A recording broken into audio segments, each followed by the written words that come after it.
سوچ کا شکار ہیں کہ ویکسین لگوانے کے 2 سال بعد وہ مر جائیں گے یا مر جائیں گی. تو یہ عجیب و غریب خیالات جو ہیں وہ لوگوں کے ذہنوں میں ہیں جنہوں نے ویکسین نہیں لگوائی.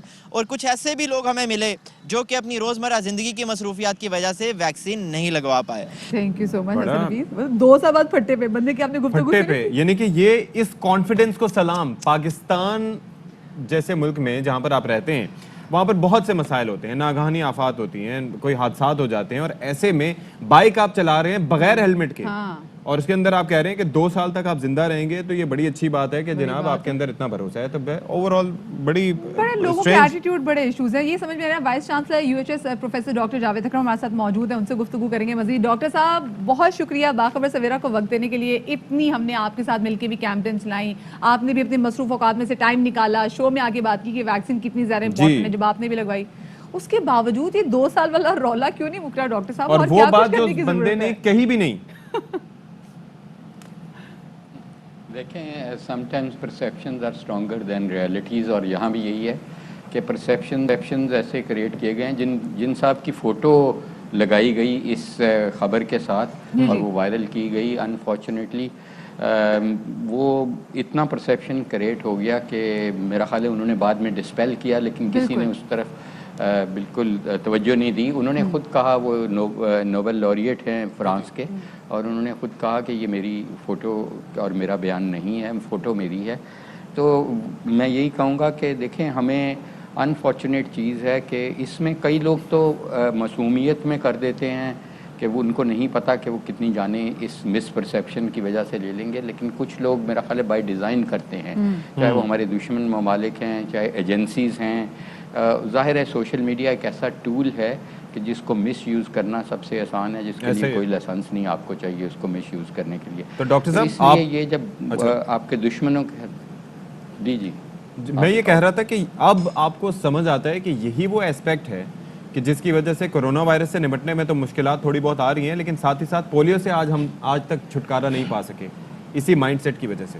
ایبسلیوٹلی. دوسرا یہ ہے کہ دیکھیں سب سے جو انفارچونیٹ چیز ہے کہ یہ تو چلیں لوگوں کی بات ہے، دشمنوں کی بات ہے، لیکن بہت سارے دیکھیں بہت کلیئر ہمیں ڈیوائڈ نظر آئی ہے، اور وہ بھی ہیومن لائف پہ بٹوین ایسٹ اینڈ ویسٹ. آپ کو پتہ ہے ایک چائنیز بہت بڑا پروڈیوسر ہے ویکسینز کا، اور ایک US، اور ان میں یہ جو جنگ ہے وہ انفارچونیٹلی نہ ختم ہونے والی ہے، چاہے وہ فائنینشیل وارفیئر ہے، چاہے وہ ویکسین وارفیئر ہے. اور اس کو ویکسین کو بھی بہت زیادہ کنٹروورشل بنانے کی وہ بھی وجہ ہے کہ دیکھیں وہ WHO نے جب کہ ایک ویکسین اپروو کر دی تو وہ انٹرنیشنلی اپرووڈ ہونی چاہیے فار ٹریولنگ. یہ نہیں ہونا چاہیے کہ صرف اس ملک کی ہوں گی یا اس ملک کی ہوں گی.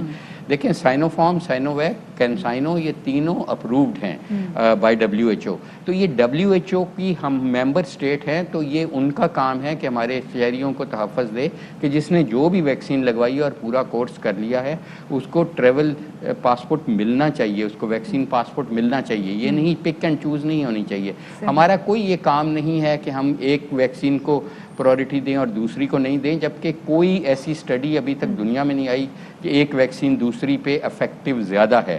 تمام ویکسینز افیکٹو ہیں، اور تمام ویکسینز ایک روبسٹ پروسیس کے ذریعے گزری ہیں، اور چائنیز ویکسین زیادہ لوگوں کو دنیا میں اس وقت تک لگ چکی ہیں دین امریکن ویکسینز. تو ہمیں اس کنٹروورسی میں بالکل نہیں پڑنا چاہیے. ہمیں اویلیبلٹی کی لوگوں کو یہ بھی کہہ کے تھک گئے کہ دیکھیں اگر اس میں ویکسین میں کچھ ایسا ہوتا تو آپ لوگ جو کہ ہمارے فرنٹ لائن جو ڈیفینس کی شیلڈ ہے وہ آپ لوگ ہیں، فرنٹ لائن ورکرز ہی آپ لوگ ہیں، سب سے پہلے تو ویکسین لگی آپ لوگوں کی. اگر اس میں ایسی کوئی چیز ہوتی تو ڈاکٹرز اپنے آپ کو ویکسین تھوڑی لگواتے. اب آپ کو کیا لگتا ہے، جیسے ہم نے سرکاری اداروں میں دیکھ لیا کہ اگر آپ نے ویکسین نہیں لگوائی جناب جولائی کی آپ کو تنخواہ نہیں ملے گی، تو پرائیویٹ اداروں کو بھی اپنی پالیسیز کیسے چینج کرنی چاہیے، کیونکہ بہت زیادہ ضروری ہے ویکسین لگوانا.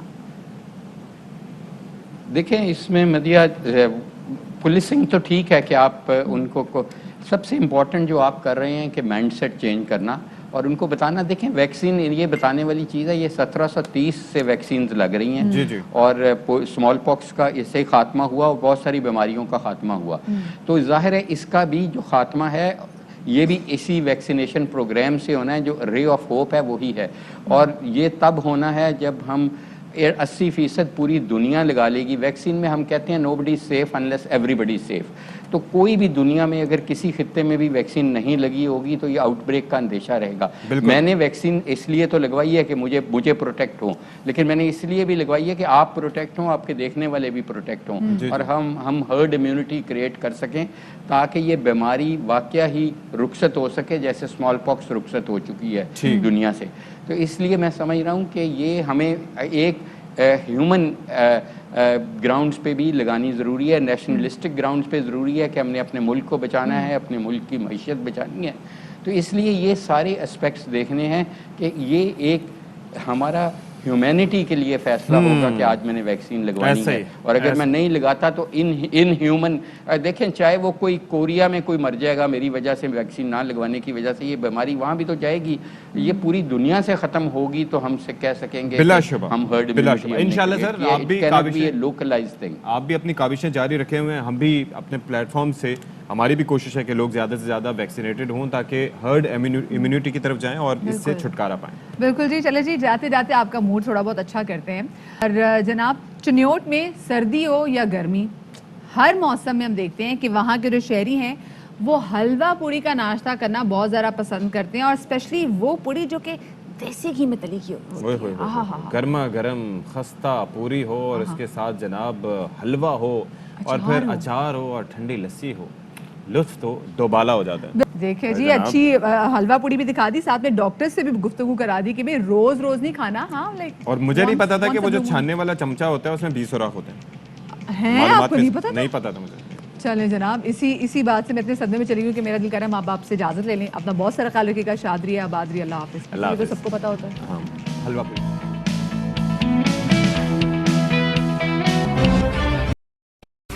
اہم ترین خبریں اب ایک کلک کی دوری پر.